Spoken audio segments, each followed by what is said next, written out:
Meus amigos, minhas amigas, muito boa noite. Aos amigos portugueses, muito boa tarde aos amigos brasileiros. 6 horas em ponto no horário de Brasília, 21 horas no horário luso-inglês.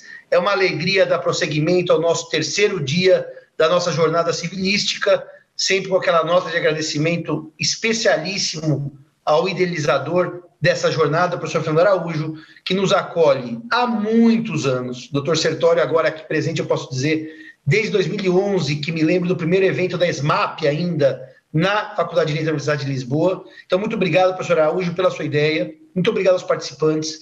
Muito obrigado em especial aos painelistas de hoje, ao professor Cícero Dantas Bisneto, ao professor Paulo Doron Reder de Araújo, que farão a exposição a respeito do dano, do Punitive Damages. Eu já confesso que o pedido que fiz a eles já é enviesado, porque diz, por que não cabe a categoria? Eu não perguntei, cabe a categoria. Então, a pergunta é completamente enviesada. Isso me lembra velhos debates e reiterados debates nas aulas de análise econômica do contrato, proferidas magistralmente pelo professor Fernando Araújo. Então, eu pediria ao Cícero que iniciasse a sua exposição, pelo tempo regimental que eu pedi, entre 35 a 40 minutos, e o Paulo entre 18 a 20 para os debates que se seguirão na sequência. Obrigado aos que assistem e obrigado aos meus amigos por gentilmente aceitarem o convite, já avisando que o ano que vem estaremos todos em Lisboa a comer pastéis de nata. Quem falar pastéis de Belém está excluído do convite para o próximo seminário. Pastéis de nata, até os de Belém. Até daqui a pouco para os nossos comentários. Cícero, com a palavra. Boa noite a todos. Primeiramente, agradecer ao convite dos professores Fernando Araújo, do professor Simão. Uma honra falar sobre um tema tão importante, que debater com o professor Paulo Doron aqui também sobre esse tema tão palpitante. Como o professor Simão disse, já trouxe uma pergunta um pouco direcionada para a resposta, mas é um tema que gera grandes controvérsias e eu quero, primeiramente, depois de agradecer a todos, exibir aqui uma pequena apresentação. Então, esse é um tema bastante discutido, não só... É uma pena que eu não estou conseguindo enxergar ninguém, mas vamos seguindo.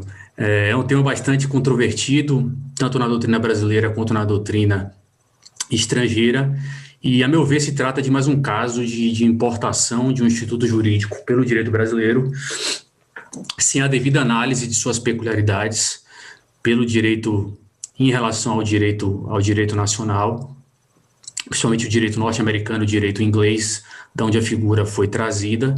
Então, essa importação, muitas vezes descontextualizada, e nós já vimos isso no primeiro seminário relativo à violação positiva do contrato, que muitas vezes esses institutos são trazidos de forma acrítica ao direito brasileiro. Então, me coube aqui a tarefa de trazer um pouco como surgiu o Instituto dos Punitive Damages. Vou tentar falar de maneira rápida, o tema é bastante amplo, vou tentar me ater aos 40 minutos regimentais. Então, a primeira grande questão é que as funções da responsabilidade civil, elas têm se alargado no decorrer do tempo. Isso eu posso falar principalmente no direito brasileiro, e é um fenômeno mundial também, principalmente nos sistemas de civil law.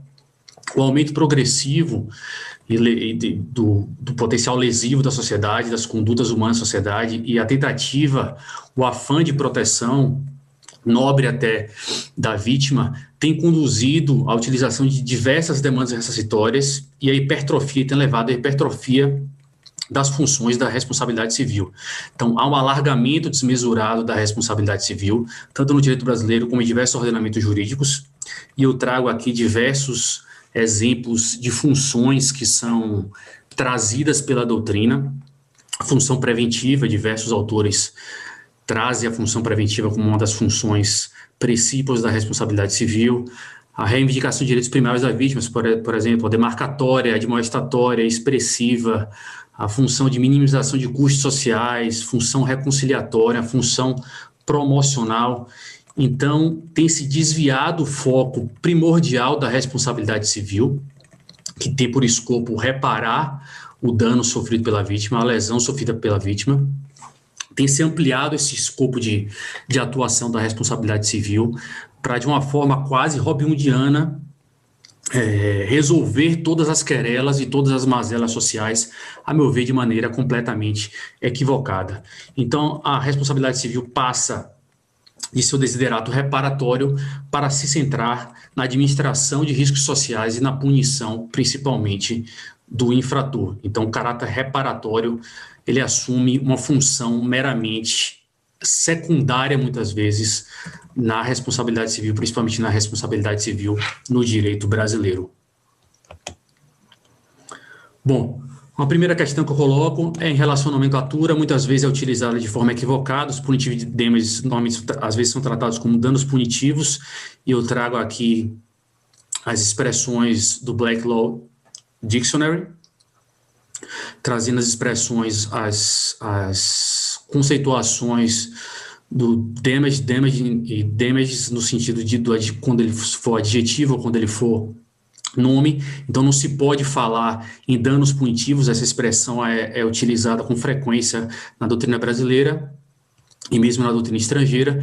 E mesmo a indenização punitiva, ela traz uma certa problemática. A indenização, a expressão alcunha, a expressão indenização significa tornar indene, tornar sem dano, e a punição não visa tornar sem dano, mas sim sancionar o infrator. Então, essa é a primeira problemática existente.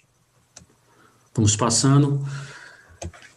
Não se pode estudar o Instituto dos Punitive Damages sem desmistificar algumas ideias que são trazidas no direito estrangeiro, principalmente na doutrina brasileira. Há uma certa ideia, uma certa concepção de que ela é aplicada indistintamente em todos os casos, em vários casos, pela jurisprudência inglesa e pelas cortes americanas. E aqui nós temos dois casos míticos. O primeiro caso do gato no micro-ondas. Uma senhora teria comprado um forno de micro-ondas e teria colocado o gato para secar nesse micro-ondas, e por causa disso ela teria entrado com uma ação multimilionária contra a empresa que fabrica o micro-ondas e teria alcançado um valor expressivo em razão disso. Na verdade, segundo a doutrina mais especializada, que chegou a pesquisar, inclusive nesse documentário da HBO que trata do caso do Hot Coffee, é também mencionado, na verdade não há indicação nem da corte, nem do número do processo, nem o local que ocorreu o julgamento. Na verdade, foi um mito que foi criado e foi repassado pela doutrina para frente. O único brasileiro, a única doutrina brasileira que eu achei que trata da matéria é a obra de Rui Stocco. Na verdade, ele faz remissão à obra de Sérgio Pinheiro Marçal, mas, na verdade, ele não trata de forma correta como foi retratado pelo Sérgio Pinheiro Marçal. O Sérgio Pinheiro Marçal, ele diz que, na verdade, esse caso situa-se entre a lenda e a verdade. Então, nunca foi comprovado esse caso do micro-ondas. O outro caso bem interessante é o caso do café do McDonald's, que deu ensejo a esse documentário na HBO, bem interessante, que também tenta desmistificar um pouco essa indústria, essa existência da indústria milionária nos Estados Unidos, que, na verdade, segundo o documentário, não existe. Esse caso do café no McDonald's, inclusive, levou adiante um movimento legal nos Estados Unidos para limitar. Ela foi uma espécie de baluarte, um exemplo até de escárnio de como a responsabilidade civil era utilizada nos Estados Unidos. É uma senhora, na verdade, a senhora Stella Liebeck, de 79 anos, ela estava no carona, ela estava no banco do carona do carro, seu neto dirigia o carro, pararam no drive-thru, ela comprou esse café por 49 centavos de dólares. Como o carro Ford deles não tinha um porta-copos, ela colocou esse café entre as pernas e acabou sofrendo queimaduras de 2º e 3º graus na região interna das coxas, no períneo, nas nádegas, na região genital e na virilha. Eu até tinha as fotos, mas eu resolvi não colocar aqui, porque as fotos eram realmente bem espantosas. Ela foi internada por 7 dias e perdeu 20 quilos, né? As despesas com tratamento foram no entorno de $20 mil, sendo que o McDonald's ofereceu apenas $800 para a reparação dos danos materiais. Os jurados arbitraram os compensatórios damages, nesse caso, em $200 mil. reduzindo a quantificação depois de 20%, porque entenderam que havia uma concausalidade. Na verdade, 20% da responsabilidade seria da senhora Liebeck, por ter colocado o copo entre as pernas, e 80% culpa do McDonald's por ter servido um café com a temperatura muito elevada. E em relação aos punitive damages, foi arbitrado, o júri arbitrou em 2,7 milhões de dólares, que depois foi reduzido para 480 mil dólares pelo juiz do caso. O caso acabou em acordo, então não se sabe exatamente quanto a senhora Liebeck levou realmente de indenização, quanto ela auferiu de indenização. Mas esse é um caso mítico de que qualquer caso ou qualquer banalidade poderia gerar uma indenização bastante elevada nos Estados Unidos. Esse caso, boa parte da doutrina, inclusive, menciona que não pode ser considerado um precedente nos Estados Unidos, primeiro porque terminou em acordo, segundo porque nem saiu do primeiro grau de jurisdição, então não é um caso importante na justiça norte-americana, embora seja referido sempre muitas vezes pela doutrina brasileira como um caso importante. Vou passar aqui. Na Inglaterra, é bom entender também como surgiu os punitive damages. Os punitive damages surgem na Inglaterra justamente nesses dois casos, o Wilkes versus Woods e o Huckel versus Money, em 1763. Na verdade, esses dois casos são oriundos de um mesmo fato, consistente na arbitrariedade estatal, na emissão de mandados genéricos para apreensão de autores, editores e tipógrafos que estivessem envolvidos na publicação do número 45 da revista britânica The North Briton, por conta, na verdade, da publicação de um artigo anônimo alegadamente ofensivo ao rei Jorge III. Aqui nós temos uma foto dele, uma pintura dele com as vestes de sua entronação. Então, foi publicado um artigo com críticas ao rei Jorge III, porque após a Guerra dos 7 Anos, entre a França e a Inglaterra, acusou-se, principalmente entre a França e a Inglaterra, mas que envolveu diversos outros países, acusou-se dois de seus ministros, Grenville e Booth, de serem instrumentos de corrupção e despotismo, né, que as tratativas de paz foram conduzidas de forma desonesta e que o rei teria feito parte disso. Então foram emitidos vários mandados, na verdade 49 mandados de prisão para 49 pessoas para responderem por essa publicação aparentemente difamatória. No primeiro caso, John Wilkes, que era um membro da oposição do parlamento, ele foi detido, sua residência foi invadida e ele processou o Mr. Wood, que era o subsecretário de Estado, responsável pela supervisão pessoal da execução do mandado. E foi arbitrado uma indenização punitiva no montante de 1.000 libras. O segundo caso, do Huckel versus Money, o Huckel era o tipógrafo, o modesto tipógrafo, na verdade, da publicação, e ele ficou detido por 6 horas. E é engraçado que até no julgado eles mencionam que ele recebeu um tratamento civilizado, recebeu inclusive bifes e cerveja, e ele acabou contemplado com um montante de 300 libras, que parece insignificante agora, mas correspondia a 300 vezes o salário semanal dele, de seu empregador. Então esses foram os dois primeiros casos.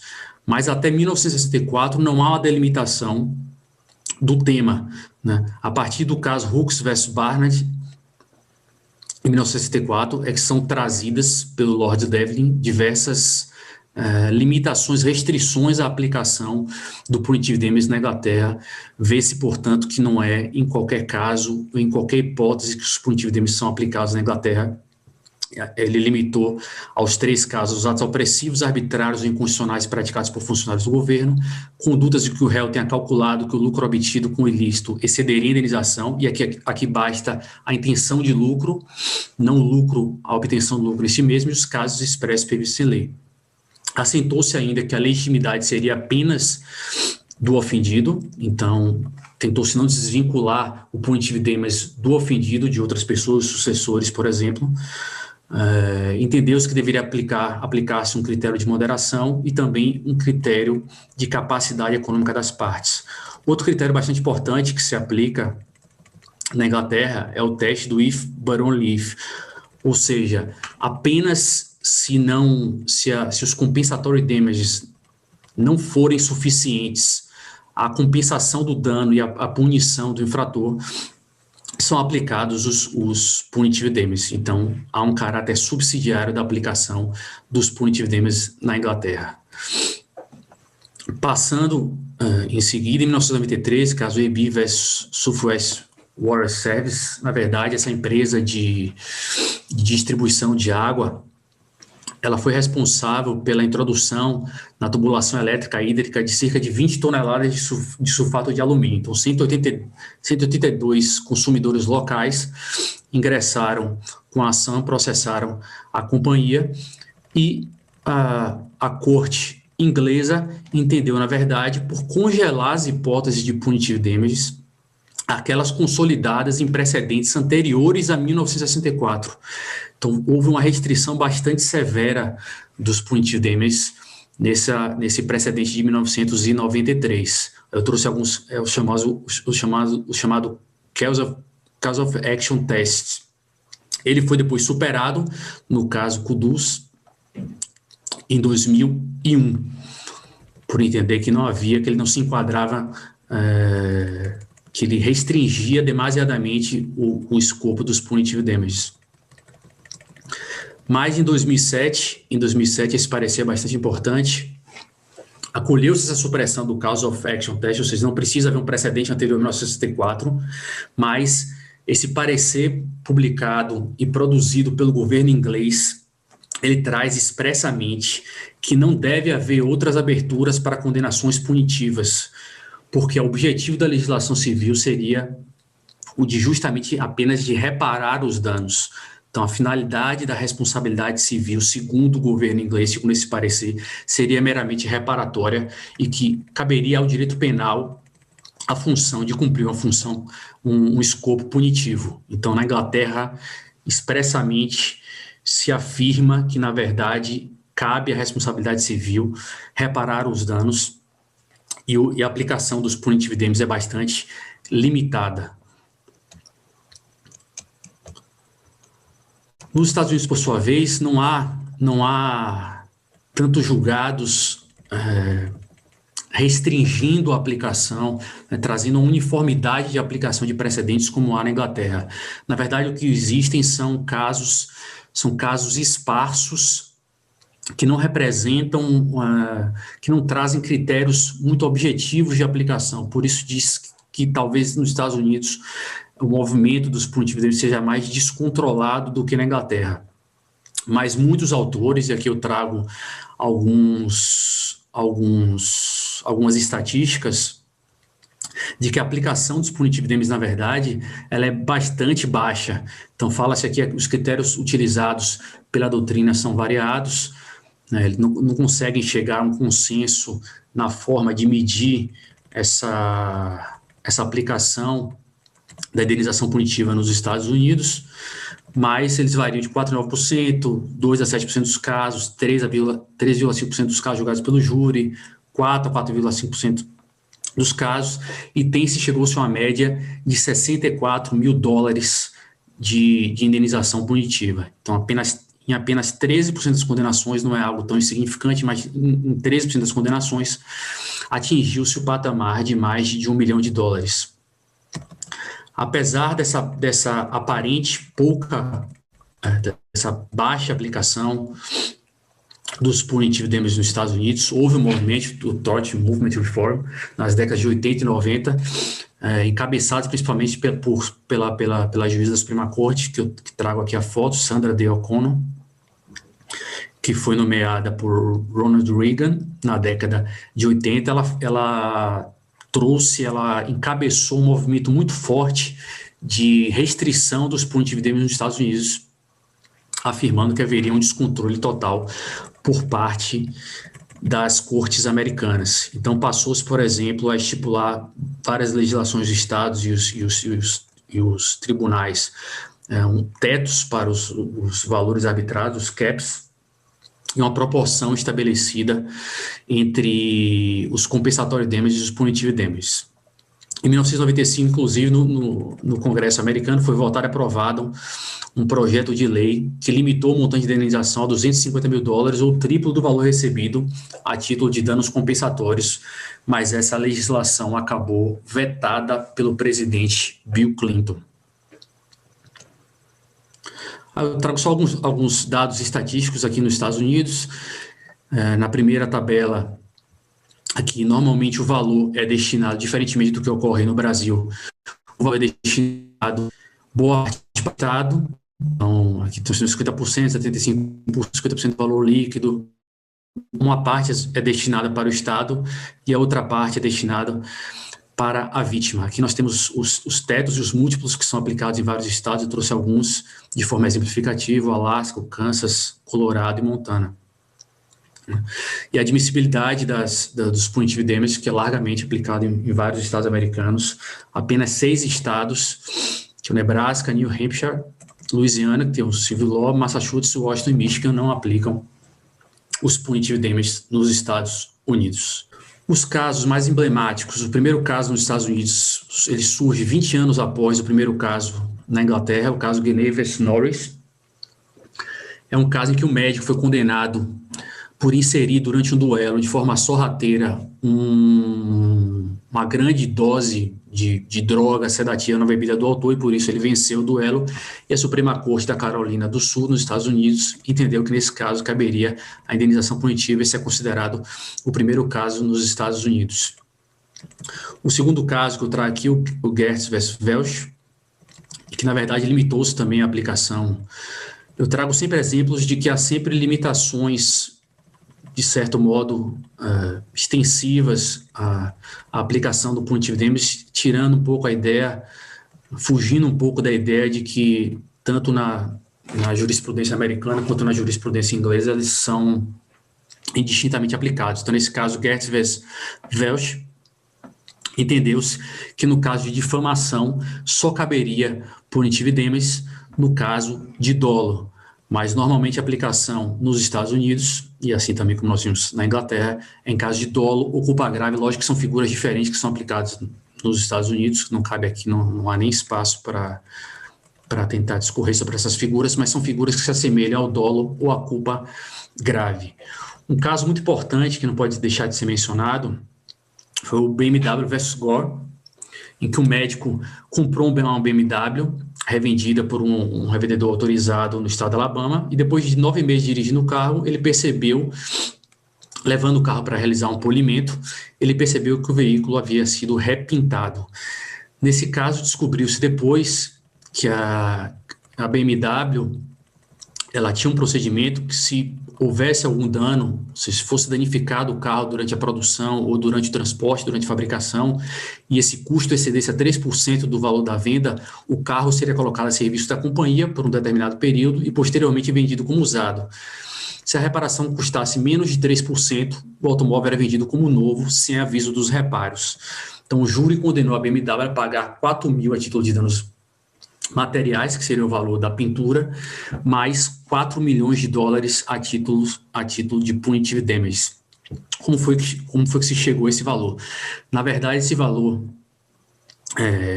o júri chegou a esse valor multiplicando 4 mil por 1.000 carros que teriam sido vendidos pela BMW. A Suprema Corte do Alabama reduziu para $2 milhões, porque o júri não poderia levar em consideração os carros vendidos em outros estados. Então, eles reduziu para $2 milhões. A Suprema Corte foi instada a se pronunciar sobre o caso e disse que haveria ofensa ao devido processo legal, a cláusula devido processo legal, sempre que houvesse um arbitramento grosseiramente excessivo, e esse é justamente o caso, e aqui o gráfico ao lado. A Suprema Corte já tentou várias vezes trazer algum parâmetro de 10-1, trouxe 4-1, 141-1, e nesse caso da BMW alcançou o parâmetro de 500-1 em relação ao punitive damage, em relação aos compensatórios damages, e trouxe algumas balizas para restringir a aplicação dos punitive damages no direito norte-americano, como essas três diretrizes: o grau de reprovabilidade da conduta, a disparidade entre o prejuízo sofrido e os punitive damages. Nós vimos aqui que chega a proporção de 500-1, que é demasiado, e a diferença entre a indenização punitiva e as penalidades civis. Esse último caso que eu trago, achei interessante, Philip Morris versus Williams, e a Suprema Corte, na verdade, ela entendeu que não poderiam ser considerados pelos júris, os jurados deveriam ser instruídos de que, na verdade, a empresa não poderia ser penitenciada por danos a pessoas, a danos causados a pessoas que não participaram do processo.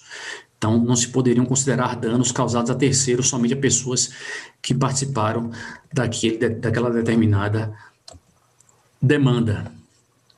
Então, veja-se, portanto, que tanto na Inglaterra como nos Estados Unidos, em que pese o mito de ser possível, em qualquer caso, a aplicação de punitive damages, de ser algo muito comum a aplicação de punitive damages nos Estados Unidos e na Inglaterra, pode-se concluir, e essa é uma conclusão, por exemplo, que traz Flávio Iga, aqui no trabalho de doutorado na USP, para mim um dos melhores trabalhos sobre punitive damages, e ele passa o livro, a obra inteira, justamente defendendo essa ideia de que, na verdade, há uma aplicação bastante restritiva, tanto na Inglaterra quanto nos Estados Unidos, dos punitive damages.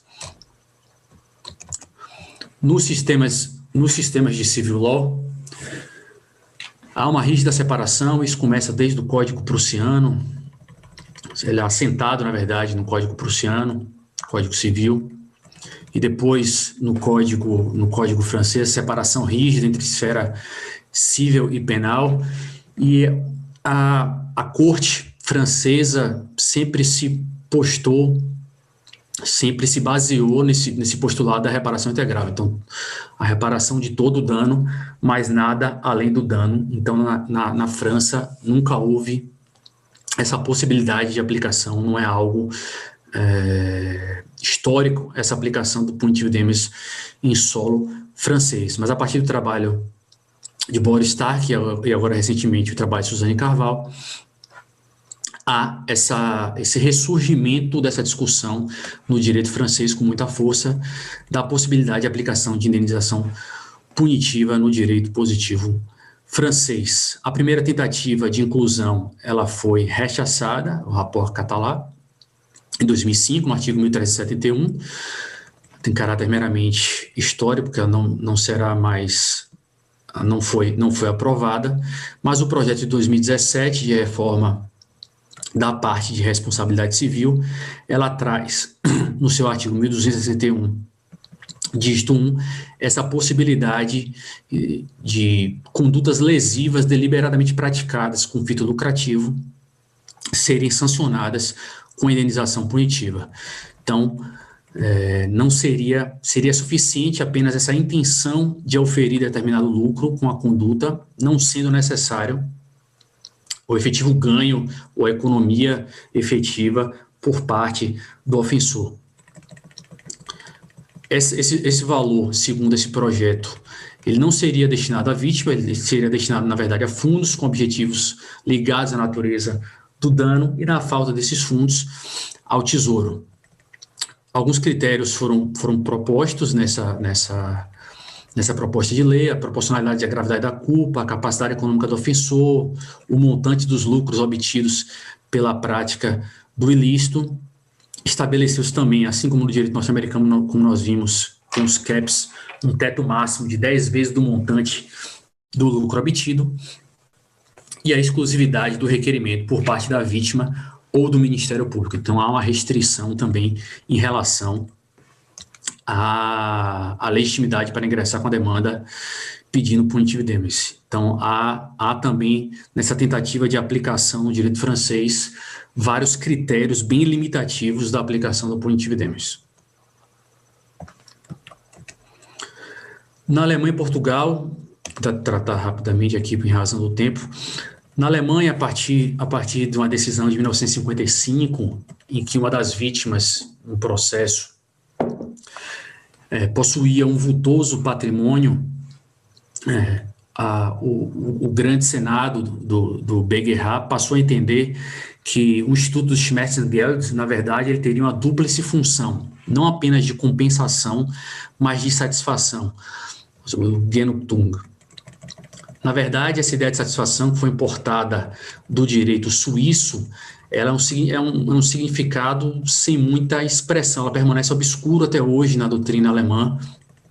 Não se sabe exatamente qual seria o sentido dessa função satisfatória da indenização civil, e alguns autores alemães acabam por defender que, na verdade, essa satisfação seria uma forma de punição ao ofensor em determinados casos. Então, há uma discussão em território alemão se haveria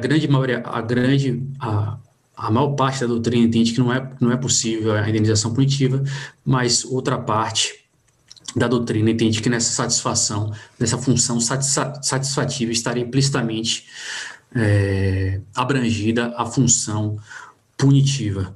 Outro caso bastante emblemático na Suprema Corte alemã foi o caso da homologação de uma sentença estrangeira, na verdade um caso de estupro perpetrado nos Estados Unidos. Esse jovem que foi condenado, ele se transferiu para a Alemanha, e a Corte Suprema, a Corte Suprema do Estado da Califórnia, em 1985, condenou esse rapaz a um importe de $750 mil, dos quais 400 mil consistiam em indenização punitiva, e pleiteou-se por isso a homologação da decisão. A Suprema Corte alemã, por sua vez, entendeu que não seria possível a homologação dessa sentença estrangeira no que toca aos punitive damages. Então, foi mantida o restante da decisão, mas em relação aos punitive damages, entendeu-se que haveria uma violação na legislação alemã em razão da limitação de ordem pública. Então, esse é um caso também bem emblemático para mostrar que na Alemanha há uma grande resistência à aplicação dos punitive damages. Em Portugal também há uma grande discussão, parece prevalecer o entendimento, embora eu não possa afirmar isso com convicção, de que é possível a indenização punitiva, mas a doutrina é bem dividida, em razão da aplicação principalmente do artigo 494, alguns, inclusive, bebendo das águas do direito alemão, defendem que é uma função punitiva em razão dessa função satisfativa também, dessa dúplice função da indenização compensatória e satisfativa. Então, no direito português, há essa discussão também bem acirrada em relação à aplicação dos punitive damages. Eu passo finalmente aqui para o direito brasileiro, começando por fazer uma crítica, que eu já realizei no começo, que há uma tentativa, a meu ver, de uma transposição pouco refletida dos punitive damages. Nós já vimos quais são os requisitos, os diversos requisitos que são aplicados no direito estrangeiro, principalmente no sistema de common law, e que são completamente desprezados em território brasileiro, em que pesa a larga aplicação do Instituto do Direito Brasileiro. Então, há uma hipertrofia, como eu disse, da responsabilidade civil, por diversos fatores que não me cabem aqui externar todos eles, mas a despenalização de determinadas condutas, uma função distributiva da responsabilidade social, fala-se até mesmo de uma função social da responsabilidade civil, e a não utilização de outros, e esse para mim é o mais grave, a não utilização de outras formas de contenção e repressão de danos, tanto com agências reguladoras, a utilização de agências reguladoras, as tutelas inibitórias de remoção de ilícito e a utilização de tutelas coletivas. Então, a não utilização desses outros fatores de contenção de danos acaba gerando uma hipertrofia da responsabilidade civil, um alargamento da responsabilidade civil e, portanto, da indenização punitiva. Eu trago aqui alguns dados relativos, esses dados são de 2014, eu tirei de um artigo do professor Rafael Petef. Como eu disse, os danos punitivos, a tradução de forma errônea, também é utilizada várias vezes pelos tribunais. A indenização punitiva é várias vezes usada, e o punitive damage está aqui, principalmente no Tribunal de Justiça de São Paulo, nós temos 1.646 menções, ou seja, faz-se a alusão a um instituto estrangeiro, sem que se analise, por sua vez, se é cabível essa importação, ou seja, uma análise crítica dos seus pressupostos de aplicação e se é possível a aplicação desse instituto em terras brasileiras. É uma aplicação, portanto, a crítica automática desse instituto no território brasileiro, que foi acolhido, salvo algumas exceções, com grande entusiasmo por grande parte da jurisprudência brasileira.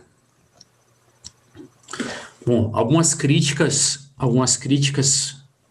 devem ser formuladas em relação à aplicação da indenização punitiva. Aqui eu chego no ponto fulcral: por que não caberia a indenização punitiva no direito brasileiro? Primeiramente, pela ausência...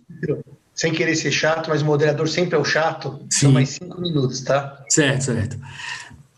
A primeira delas, a ausência de expressa previsão legal.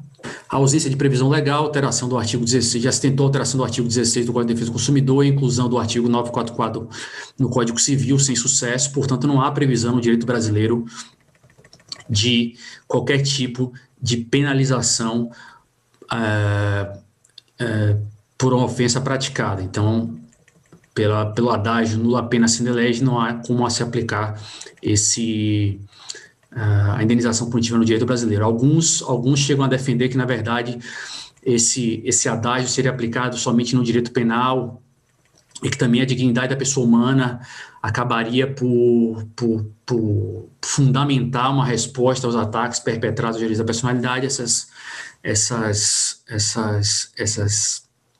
alusões a esses princípios vagos, mais uma vez, são rechaçados por boa parte da doutrina, que eu cito o artigo da professora Maria Vital da Rocha, que afasta essas afirmações.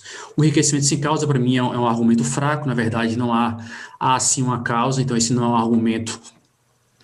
O título judicial é uma causa, portanto, não é um argumento forte para se afastar da aplicação da indenização punitiva no direito brasileiro.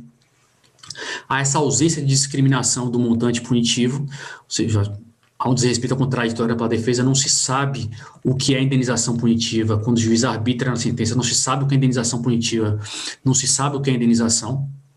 Então, não se sabe o que está sendo arbitrado a título compensatório ou a título punitivo. Isso não permite, portanto, o exercício amplo da defesa do contraditório. Um aspecto importante é que no Brasil só se vê a aplicação dos punitive damages em relação aos danos, às lesões extrapatrimoniais. Eu desconheço casos de aplicações de danos patrimoniais, de indenização punitiva em casos de danos eminentemente ou exclusivamente patrimoniais, o que parece revelar que, na verdade, a jurisprudência quer justificar um alteamento, uma elevação da indenização por danos morais por meio da indenização punitiva.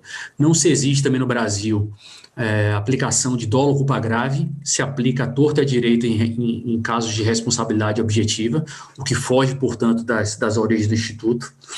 Já se tentou também desatrelar a ideia de punitive damages como figura autônoma, e aqui quem traz essa hipótese é a professora Judite Martins Costa. O punitive damages e o alteamento ou indenização punitiva como fator dissuasório, como modo de arbitramento. Eu não vejo como distinguir as duas hipóteses. Para mim, nos dois casos, a aplicação de punitive damages. A ausência de critérios totais também por parte da jurisprudência brasileira. Nós já vimos que tanto na Inglaterra quanto nos Estados Unidos, e também a proposta de outros países é que ele seja aplicado em caráter excepcional. No Brasil, ele é aplicado indistintamente em vários casos. E também a questão da incerteza quanto à destinação do valor. Não se sabe se deve ser para a vítima ou se deve ser destinado a algum fundo. Não há nada na lei que regulamente essa questão. Então, são vários problemas que giram em torno da aplicação da indenização punitiva e, portanto, se mostra incabível, a meu ver, no direito brasileiro, sem expressa previsão legal e sem a aplicação de critérios objetivos, a aplicação dos punitive damages em território nacional. Quero agradecer mais uma vez os professores e fico à disposição aqui para qualquer dúvida. Bem, muito obrigado, Cícero, pela sua excelente participação e palestra.